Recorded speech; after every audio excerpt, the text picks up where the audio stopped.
proceso en general de esterilización cuenta de todas esas etapas que ustedes están viendo ahí, que es, antes de la recepción estamos hablando del prelavado.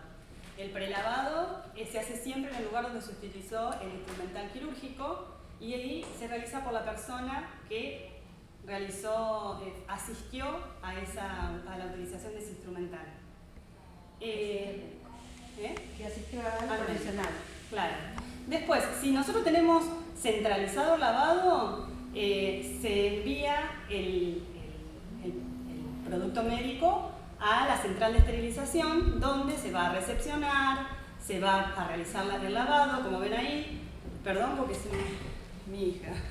Yo lo puse en silencioso justamente para no... La inspección, la preparación, la esterilización, el almacenamiento y la distribución. Todo eso es el proceso de esterilización, no solamente el método en sí. La importancia es desde el minuto en que se hace el prelavado hasta que se empieza a distribuir. Todos esos pasos, como ven ahí, tienen que ser controlados. Bueno, ahora sí iniciamos hablando de lo que corresponde a la decontaminación de materiales. Tenemos, como les había contado, el prelavado, el lavado, el enjuague, el secado y la desinfección o esterilización según el contacto que tenga el dispositivo médico con el paciente. Cuando hablamos de prelavado, ¿cuál es el objetivo del prelavado? Es eliminar la materia orgánica, la parte más gruesa, más grotesca de lo que después que se utilizó. Con eso, ¿qué hago? Evito que se deteriore los elementos, los dispositivos médicos, y el prelavado, como les había comentado recién, se hace en el área donde fue utilizado. Cuando lo tengo que transportar, ya sea de un área a otra, o desde una sala a otra, o desde a la central de esterilización, tiene que ser siempre en contenedores rígidos, cerrados, con tapa, o si no tengo un contenedor rígido cerrado, es decir, un tupper, pueden ser bolsas impermeables y cerradas también. Después que yo realicé el prelavado, vamos al lavado. El lavado es fundamental, es un requisito indispensable el lavado previo a lo que yo vaya a realizar, que es la desinfección o esterilización. Y el objetivo más importante es la remoción de todos los restos de tejido que quedó después del prelavado. Sí o sí lo tengo que realizar y para lograr la reducción máxima de materia orgánica. Evito de esta manera el deterioro acumulativo. Y también la presencia de microorganismos pirógenos que generan en el paciente las temperaturas elevadas. Los pilares del lavado saben ustedes que es el producto químico, la energía que se le imparte, ya sea por el cepillado, el tiempo y la temperatura. El producto químico que nosotros tenemos en este momento en el hospital, por suerte, es un detergente enzimático. Generalmente, si no tengo detergente enzimático, tengo que utilizar detergentes con pH neutro, no tóxicos y biodegradables. ¿A qué me refiero? Si yo no tengo enzimático, puedo utilizar, por ejemplo, el Magistral, como marca común y conocidos por todos. Sí. Pero en el caso nuestro, el hospital cuenta con detergentes enzimáticos que tienen enzimas que lo que hacen es, yo siempre como para expresárselo y que se den cuenta de cómo es, actúan como Pac-Man. Una vez que yo introduzco las tijeras o toda la caja de depuración el detergente enzimático, va comiendo la materia orgánica inmediatamente que yo produzca la inversión, siempre y cuando controle, como les dije, la temperatura y el tiempo que me indica el fabricante. Siempre que yo no respete lo que me dice el fabricante, es inútil que consuma un detergente enzimático que en realidad es más caro que un detergente biodegradable común.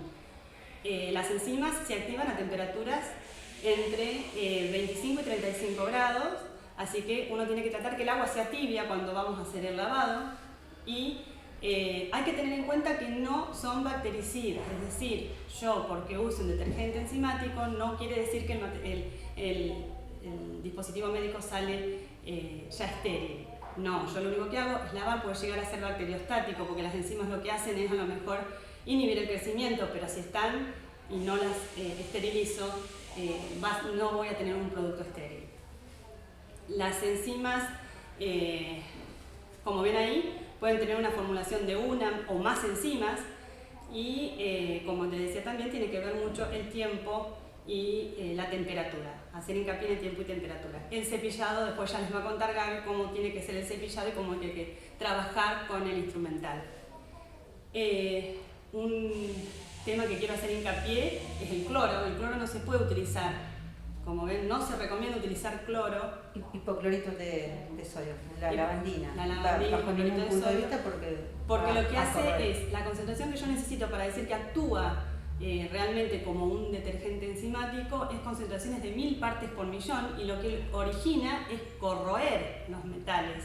Entonces yo no puedo utilizar de ninguna manera cloro, y tampoco productos derivados de aldehídos, como glútar o cualquier otro producto derivado de un aldehído, que lo que hace es generar incrustaciones de la materia orgánica. Facilita que la materia orgánica se adhiera más, en una palabra. Bueno, después que yo lo lavé, lo que tengo que hacer es enjuagarlo. ¿Qué tipo de agua puedo usar yo para enjuagarlo? No sé qué agua utilizan ustedes, supongo que deben utilizar agua corriente. La potable. El agua potable. Para poder decidir que yo utilizo agua corriente, tiene que tener la composición del agua.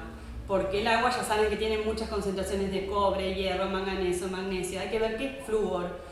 Entonces tienen que ver qué concentraciones de minerales tienen, porque puede ser que ustedes trabajen correctamente, que laven el material correctamente, pero el enjuague hace que le imparta manchas al material.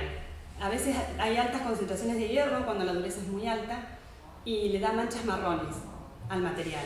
Es a raíz de la dureza del agua. ¿Cómo lo puedo resolver a eso? Y agregándole las típicas columnas de intercambio iónico, que lo que hace que algunos pueden llegar a tener en la casa, como el PCA y todas esas columnas, que lo que hacen es retener justamente la dureza y disminuir la concentración de iones. Nunca utilizar los sachets, que en muchos lugares lo hacen, abren, como dice yo quiero que esté el material impecable, usar de cloruro de sodio. ¿Vieron que por lo general se hace? ¿Y qué hago? Le estoy agregando cloruro, le estoy agregando que se vaya picando cada vez más el material. Por eso lo importante es de elegir, es preferible el agua corriente sabiendo la dureza que tiene el agua. Y si en el caso de que es muy dura, le coloco una columna al lado de la canilla donde yo voy a hacer el enjuague, con abundante agua y arrastrando todo el material que utilicé, el detergente que yo utilicé, las veces que sea necesaria el enjuague. Bueno, después que yo enjuagué, tengo que secar. El secado se hace inmediatamente después que yo terminé de enjuagar. No, para atrás. Inmediatamente que después que terminé de enjuagar. Y tiene que ser, primero lo hago con paños secos, paños que no deshilachen, paños limpios y secos, y con aire, nunca con oxígeno porque oxido el material. Y tiene que ser con aire, sí o sí lo tengo que aire filtrado. Si yo no consigo que el aire sea filtrado y es aire común, aire comprimido, tener la precaución de ver que la boca de aire no me esté contaminando el aire que le estoy impartiendo al instrumental, porque estoy contaminando de nuevo el instrumental. Entonces, ¿cómo lo puedo revertir? Haciendo un hisopado, dándoselo a bacterio para que se fije a ver en qué condiciones están las bocas de aire. Les voy diciendo todos por las posibilidades que uno puede llegar a tener dentro de una sala, porque sí o sí tiene que estar seco. Bueno, una vez que yo ya tengo todo, vieron como les había mostrado todo, que tiene que estar lavado, prelavado, lavado, enjuague, seco. Ahora tengo una parte fundamental que es la inspección antes del acondicionamiento. La inspección del instrumental se evalúa bajo dos aspectos. Uno es con respecto a si está limpio y seco, y lo puedo hacer en forma visual y con una lupa, las dos cosas, no es una u otra, es visual y lupa. Cuesta la incorporación de lupa, pero una vez que el enfermero entiende que es muy práctico tener la lupa, porque a veces no llegamos a oírlo, tenemos orificios y todos los que cremallera y todo, que uno no llega a ver bien con el ojo humano. Nos ayudó muchísimo la lupa, la presencia de la lupa. Y además tenemos que ver el otro de los aspectos que hay que tener en cuenta es en relación al funcionamiento. La funcionalidad del dispositivo médico antes de pasar por el proceso, porque generalmente uno le echa la culpa a la estufa, al formaldehído, al vapor, al método que uno aplicó, y en realidad capaz que ya viene viejito el material, entonces antes de procesarlo tenemos que ver si realmente funciona. Es muy importante el control de funcionalidad. En el caso de las cajas de curación, por ejemplo, ¿cómo controlo yo el filo de una tijera? Y agarro, todo está estandarizado, los controles de funcionalidad. Ya sea, ahí, bueno, yo acá les puse varios ejemplos, pero bueno, a lo mejor el que más es compatible con lo que ustedes tienen acá, por ejemplo, las tijeras. Se tienen que agarrar 4 gasitas y para una tijera de 10 centímetros, esas 4 gasitas tienen que cortarse sin ningún inconveniente, o cortar un guante de látex, sin problema, para poder decir que el filo no fue afectado, porque en realidad uno de los mayores problemas del calor seco es que pierde el filo todo lo que sea tijeras. Bueno, una vez que yo ya tengo todo, funciona bien, ya está todo listo para que yo lo acondicione, tengo que ver si lo voy a esterilizar o le puedo realizar una decontaminación de alto nivel. Para poder determinar, nosotros nos basamos en lo que se llama clasificación de Spaulding. La clasificación de Spaulding te plantea, te categoriza en artículos críticos, semicríticos y no críticos, en función de cómo el contacto que tiene con las áreas estériles del paciente. Si áreas sanas estériles o membranas mucosas que están intactas. Si toca membranas mucosas intactas es un semicrítico y yo puedo realizar una desinfección de alto nivel o esterilización. Y si es crítico, sí o sí lo tengo que esterilizar porque van a estar como ven ahí, con áreas estériles del cuerpo. En el caso de que tengan que esterilizar, tengo que elegir el empaque adecuado según el método de esterilización. Y el empaque adecuado, ¿con qué consta el empaque adecuado? La envoltura tiene que ser permeable al agente esterilizante, ser resistente a la penetrabilidad de los microorganismos, que no se pinche por cualquier cosa, se hace muy resistencia a los pinchazos, no deben desprender partículas ni compuestos orgánicos que se depositen sobre los dispositivos médicos. Eso es un ejemplo claro, fue cuando se dejó de utilizar el papel sulfito. ¿Se acuerdan los de que se utiliza para los fiambres en el almacén? Eso no se puede utilizar porque la estufa genera sulfitos sobre el dispositivo médico, generando toxicidad en el paciente. Entonces, por eso es que se cambió a la utilización de papel crepado, papel grado médico, pueden ser papel craft. Bueno, y acá tienen ejemplos de lo que se puede llegar a utilizar. Ven que acá, estas serían los Tyvek, los pouch o Tyvek, que se utilizan para los métodos de vapor o formaldehído, óxido de etileno o peróxido. Y después acá ven la parte de acá donde está en celeste, son cajas, que es un papel crepado, y están atadas porque en realidad son grandes, entonces para no evitar cuando hay vacíos se rompan el empaquetamiento. Y cuando hablábamos de los pinchazos, ven acá arriba, se ven que este pouch no sirve porque está pinchado, entonces inmediatamente si uno ve mancha o pinchazo en un paquete, ya sea queda manchado la caja de curación, no sirve, no está estéril, no se utiliza. Tiene que estar impecable cuando sale de la estufa. Bueno, eso sería los tipos de empaque. Una vez que yo elegí y digo, bueno, tengo que elegir el método de esterilización. Si puede ser calor húmedo, calor seco, óxido de etileno, formaldehído o peróxido. Siempre que yo pueda se elige el calor húmedo porque es lo más económico y lo más fiel que hay es el calor húmedo. Ustedes acá tienen únicamente calor seco y son porque tienen cajas de curación y se adapta a eso, ¿no? Pero en el caso de que ustedes tienen, por ejemplo, si tienen máscaras de respirador, vías de respirador, todo eso, eso va por formaldehído o... sí, formaldehído, ¿no? Sí. Bueno, en el caso del calor seco, que es lo que ustedes utilizan, se acondiciona en papel grado médico y... sí, papel grado médico, o bolsas de papel grado médico. Eso ustedes cuentan con ese tipo de material. Y si no, lo que hay que tener en cuenta en el caso del calor seco, que el parámetro de utilización son las altas temperaturas y exposiciones muy prolongadas. Entonces uno tiene que fijarse si ese material va a resistir el proceso. Y te permite esterilizar todo material termorresistente que no puede ser esterilizado por vapor. Por ejemplo, aceites, grasas, vidrio, polvos, todo lo que es talco, se utiliza calor seco. Y como les había comentado antes, hay que tener en cuenta que deteriora el corte, por eso hay que hacer la prueba de funcionalidad del corte, en el caso de las tijeras. Acá les puse como ejemplo, acá me equivoqué, el último es 50, no 150. Como ejemplo que depende del ciclo que yo ponga, es el tiempo que va a llevar el proceso. Por ejemplo, 180 grados, tengo una meseta de esterilización de 30 minutos, pero el ciclo en sí consta de tiempo de calentamiento, después el tiempo que está en exposición y después tiempo de enfriamiento.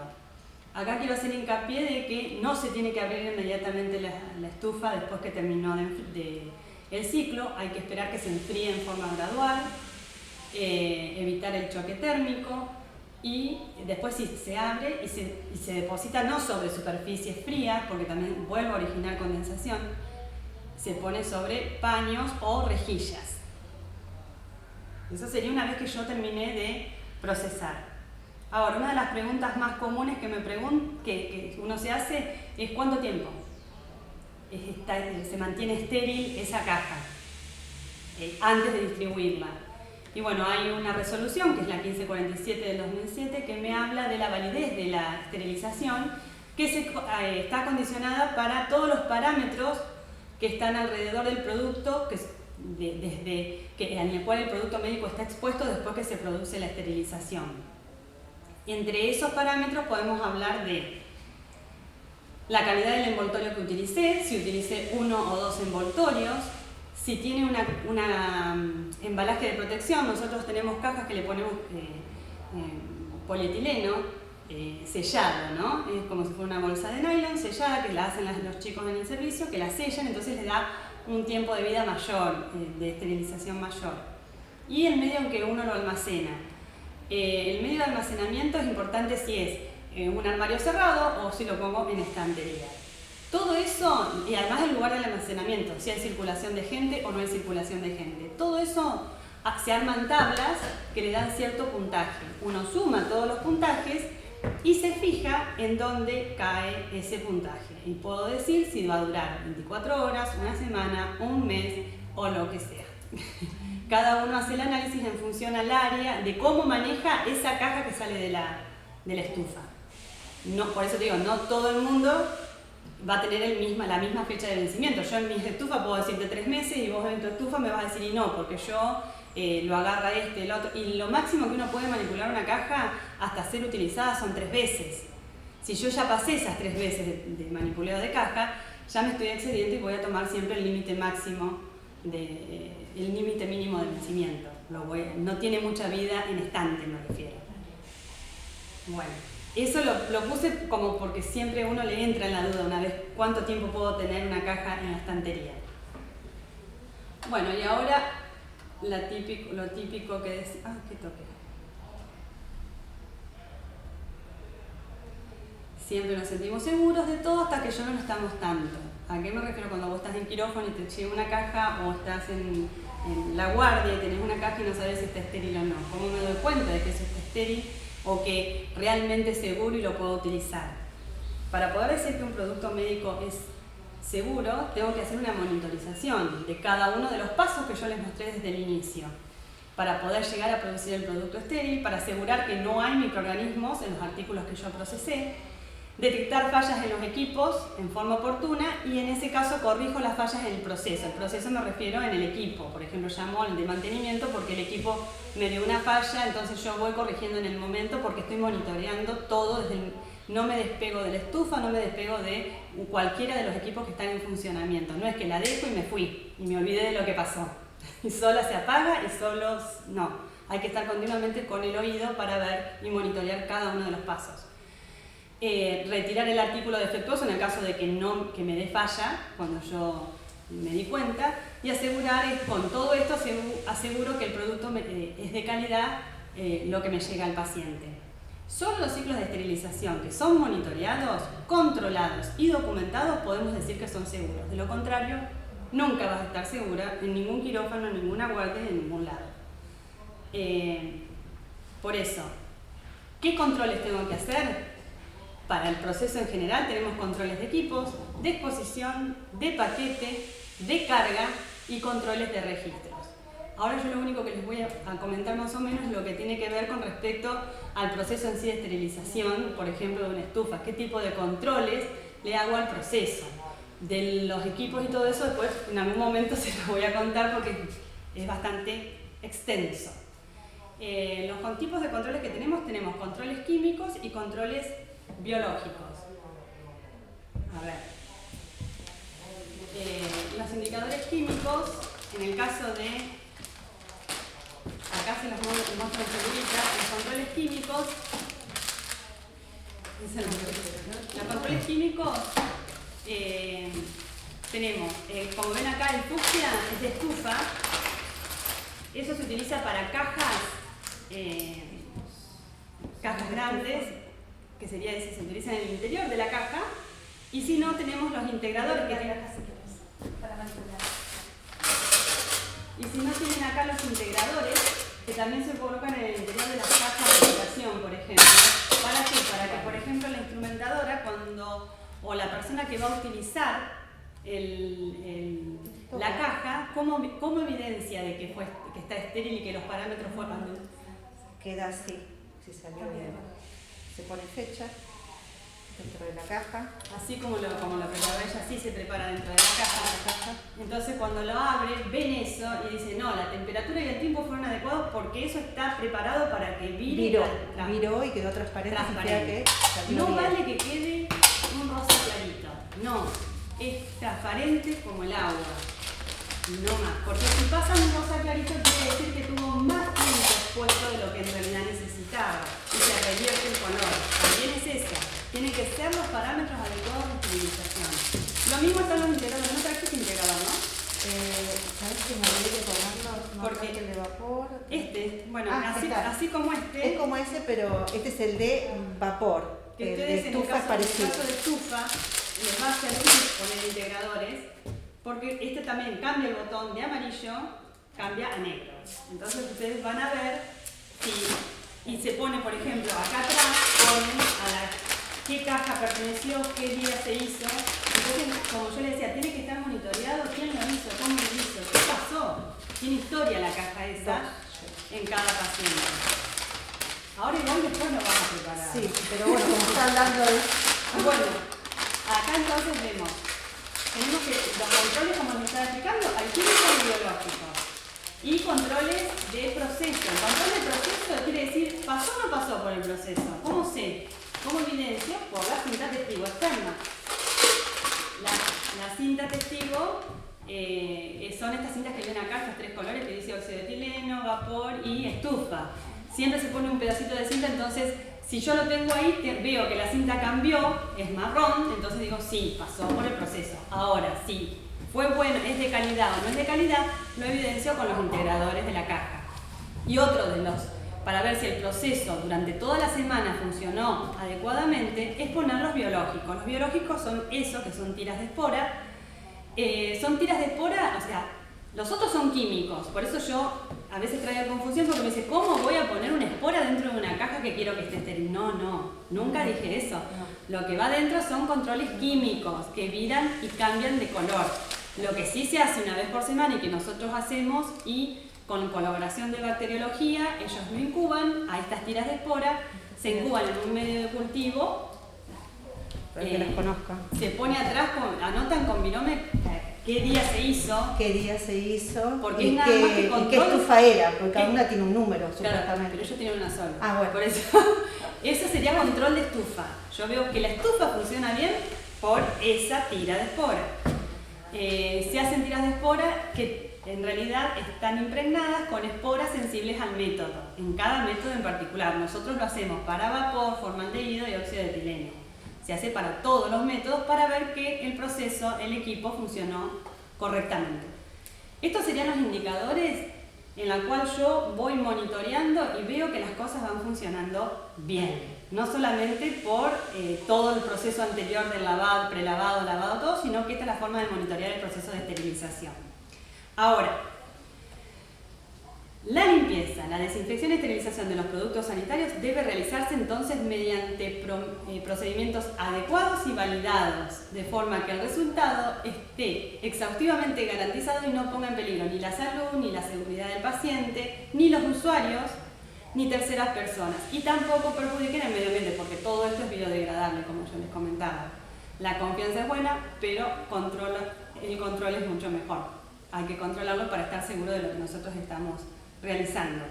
Y como conclusión, les quería comentar que el grado de excelencia alcanzado en los procesos depende de varios factores, como son la instalación, la organización del trabajo, la formación de los profesionales que van a llevar a cabo el lavado, acondicionamiento y esterilización, de tal manera que sean capaces de poder proporcionar a distintas salas, servicios, salitas, el material esterilizado bajo el mismo criterio y responsabilidad. Eso es lo que en realidad uno intenta con cada una de las etapas del proceso que yo les acabo de mencionar. Y ahí se termina. Gracias. Y ahí está. Y ese es el San Juan. Bueno, espero que no. Ahora, Gaby. Sí, de manera práctica y concisa les voy a explicar que puede ser un médico o un odontólogo, va a terminar de la atención con el paciente y en ese momento se tiran todos los restos que haya quedado en el instrumental en las diferentes bolsas, si es roja, amarilla o negra, se tiran los algodones, los restos. Luego en la batea, suponiendo que acá está el líquido desinfectante o jabonoso, se coloca el instrumental y con cepillo se procede a sacar los restos. El material queda completamente cubierto. Esto se lo deja con tapa por el término de 3 a 5 minutos. Lo ideal es que sea tibio. Luego de eso, en el lugar o trasladándolo a un sector de lavado apto para tal fin, que puede ser un lugar así como este, de mesada amplia, de bacha honda, necesitaría que sea un poquito más alta y la canilla esté a esta altura. Está bien que tenga las indicaciones, por ejemplo, de lavado a un costado y plastificado para la persona que va a operar con el instrumental. Luego se procede, la persona que va a hacer el lavado tiene que tener todo su equipo, sería la cofia, a la mascarilla, el camisolín, la pechera, que son largas, son de PVC, los guantes como estos y arriba los de goma largos. Bueno, y tiene que tener una buena luz, como a esta altura, una luz que dé hacia el instrumental. Bueno, una vez que tengo eso, comienzo con un cepillo plástico de cerdas suaves, bajo el chorro de agua, a sacarle la suciedad más de las ranuras, ¿no? de las ranuras y todo tipo de dientes que haya. Una vez que termino con eso, lo enjuago bien, lo desamblo antes al instrumental, si es que se puede, se lo desambla. Luego se lo enjuaga bien hacia abajo bajo el grifo, no salpicando así para todos lados como que no, porque voy a salpicar para todos lados. Luego de eso acá puede haber las pistolas de aire comprimido, donde voy a empezar a apoyar el instrumental sobre paños secos, limpios, que no desprendan ningún tipo de pelusa. Una vez que termino con eso, seco bien, lo ensamblo, lo reviso a todas sus cremalleras, a los filos, que haya quedado todo bien, que no tenga restos, si no vuelve para atrás al paso anterior. Luego de eso, del secado, se procede al empaquetamiento. Esto no es el detergente que se debe utilizar. Este no es el detergente. Esto es un amonio cuaternario que no se puede utilizar. Esto es para superficie, pero no actúa como detergente enzimático. Bueno. Se tiene que utilizar detergentes enzimáticos. Bien. Los papeles que voy a usar son las bolsas de papel grado médico o papel craft, que vienen así de esta forma, o también vienen, yo traje acá un pedazo, pero en realidad vienen pliegues grandes, ¿sí? Es el mismo, pero esto, si fuese más grande, yo lo envuelvo. Acá no me voy a poder hacer todo eso porque no traje, esto va así envuelto, doble, se le hace la orejita. Bueno, acá me quedó cortito, pero si no tengo esto, tengo estos que ya vienen del tamaño. Ellos tienen la bolsa esa. Ah, perfecto. Adentro va Y el papel. El biológico con el cartoncito. No, No, el otro. Bueno, va con un cartoncito donde se pone la fecha del día, ¿no? Es de color fucsia. Pero lo podés cortar y en un papel Sí. común pegar Sí, y se ponemos corta, se lo que pone lo importante ahí. es poner los datos de la caja que vos De la caja que es y la fecha. fecha. Y va un papelito de estos abajo. Disculpen porque esto está hecho así. No tengo que traer un montón de Tijera cosas. falta. Se corta un pedazo de papel y se pone en el fondo. En el fondo. ¿Sí? No queda la caja así. No queda así. O sea, Con tiene un que papel. ir con un papel en el fondo. ¿Querés que la corte? Más o menos quedamos. A ver. ¿Ves? Ahí en el fondo se ubica el instrumental. El instrumental va sobre el papel. Se lo rotula, ¿no? La fecha, ¿qué caja es? Caja 1, caja 2, bueno. Y la fecha del elemento que ustedes le van a poner es cómo lo vayan a sacar ustedes. Claro, depende también de la manipulación que le den. En realidad se hace lo mínimo posible. Pero las, No. las cajas salen con frecuencia. Bueno,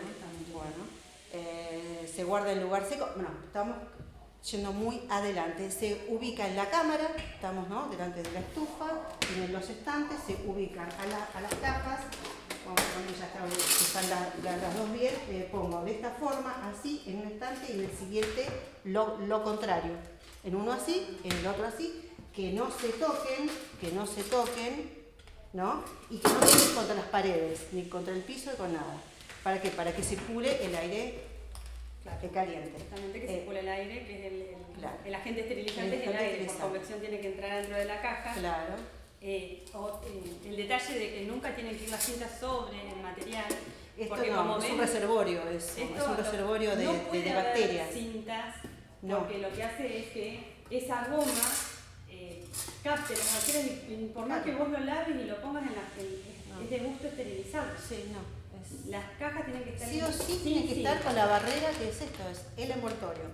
Apto, ¿no? Para esterilización, no el papel sulfito, que es el de almacén, que desprende la pelusa, que se desgarra, que se boca, que se abre. Y esto era, como les dije, una vez por semana. No es que En la todos cámara, los días y en la cámara.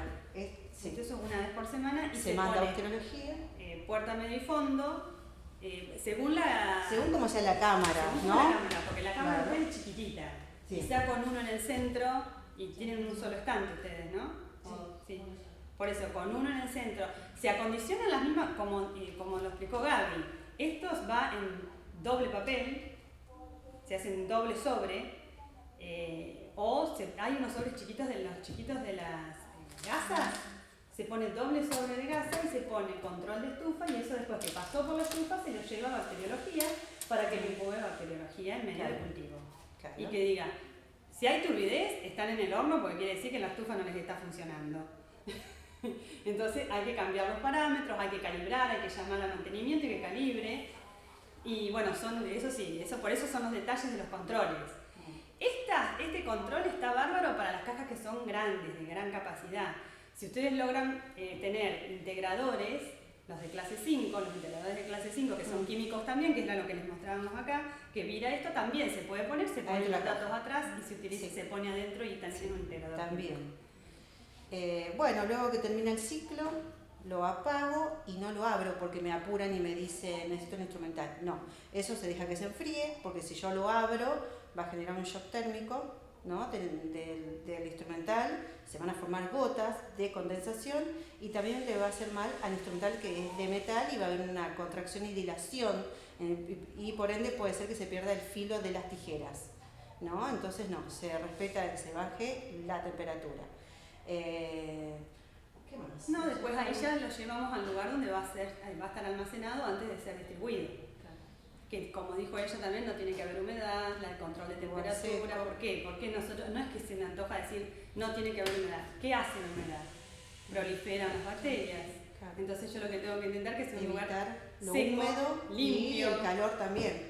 Un lugar seco y limpio. Claro. Y bueno, después, en contenedores, si es posible, en papel bien grandotes y transparentes, rotulados. Rotulados que diga, no sé, pinzas, tijeras, paquetes, cajas. Lo ideal son estantes, los tuppers transparentes y rotulados. Entonces es fácil de visualizar. Uno entra y sabe que ahí está, no tiene que estar revolviendo a ver dónde está tal cosa. No. Bueno, eso sería todo. Me parece que eso sería todo básicamente, ¿no? Para encaminar lo que es ¿Alguna lavado. pregunta de todo? Sí, ¿alguna pregunta? No, fui preguntando ya. Sí. Líquido. Bien, Bueno, se traten de- prepara día por día, ¿sí? El enzimático. Traten de solicitar el enzimático y no este. Es bueno este, vuelvo a decir, Pero para superficies instrumental, porque ustedes van a leer ahí que dice que es para superficies, para instrumental sí, pero no para la parte interna de un instrumental, y no es enzimático. Entonces, si vos utilizás ese, tenés que tener la precaución de ser un enjuague exhaustivo, porque si dejas algún residuo del amonio cuaternario, empezamos otra vez con manchas, corrosiones y todo lo mismo. No sirve como detergente enzimático este que están teniendo en este momento.